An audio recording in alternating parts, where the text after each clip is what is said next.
We offer vendor managed inventory, our own workshop, our own people, our own stock and equipment, generally on mine sites throughout Africa. And then we supply a service and product to that mine over a period of time, as and when they require it. And we added on these other services, or we bolted them on. So we would then look after the lubrication systems on the equipment, the fuel management on those fleets that we were servicing, and then lastly the fire suppression on those same big yellow toys.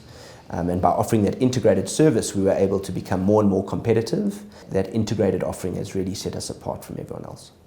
So we were very fortunate during COVID in that commodities effectively boomed. We do the bulk of our business in mining. So we were granted essential service provider status during COVID. So we never really closed. We shifted to a work from home model where possible, but the production facility effectively ran. We rented a bus for the duration of the COVID lockdown period. We felt that taxi transport was one way that people would be exposed to the virus in a area that, in a way that we couldn't control the permutations, whereas a bus on a certain route we were able to collect 90% of our labour force on one drive in and one drive out. Back in the early 2000s, we shifted our focus to Africa because we weren't empowered. And I think we were conscious that we wanted to do the right kind of empowerment deal. So we shied away from empowerment until we found the right partners, which were Utter Capital. And that's allowed us to really shift focus back to South Africa. So we now have 4 different workshops on 4 different mine sites in South Africa, offering the same service we offer in Africa, and we weren't able to do that in the past.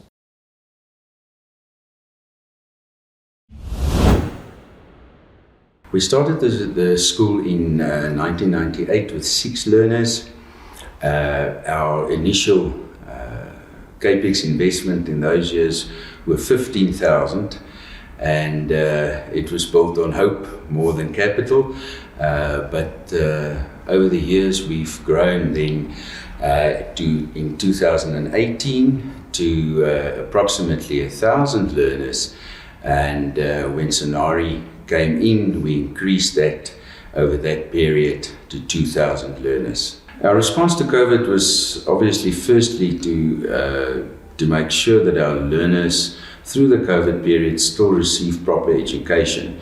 In our lower LSM market, we had to, because of the lack of IT communication from the homes of these learners, we had to resort to physically delivering work, picking up work to make sure that the education process goes on. On our higher ASM, we reverted to an online system, and we were able to carry these learners through in that academic process.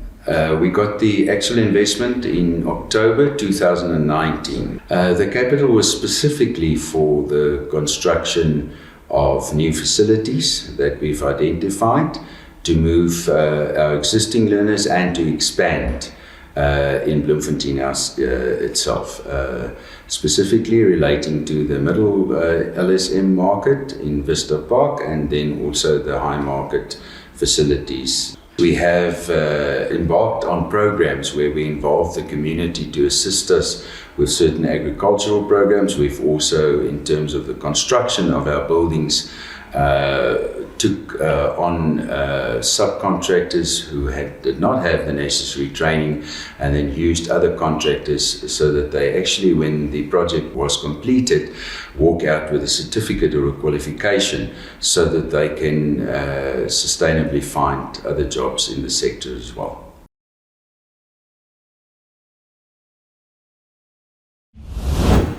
So St. Rivers was started in a very interesting way. So if you recall 2008, the financial crisis.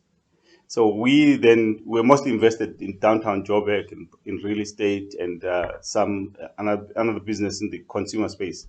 So we've got a property that's got buses that do cross-border. So we started following the customer. If we went up north, and when we looked at the north, there were 3 drivers.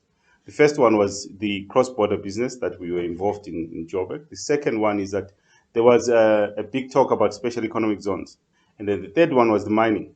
So if you look at Venetia, the biggest diamond mine in the country. So we've all looked at those macros and we thought there was opportunity. So the growth for St. River has been focusing mostly on government-related business. who service the Messina and the border post, which is SARS, Defense, SAPS, and Home Affairs. Most of my employees came and lived in the resort itself, which was kind of safer. I think 18 months we kind of just getting by. But once COVID kind of ended, the business has actually recovered much better than we thought. So Sandriver is one of the biggest contributors towards the running of the One Moment Foundation. So last quarter, they are in the north of the budget. They are north of 70% more than what we budgeted, because the special economic zone that's being now developed in Messina, there's a lot of traffic, so obviously. So as a business itself is doing very well, as the related other investments that it holds, they're also equally doing extremely well.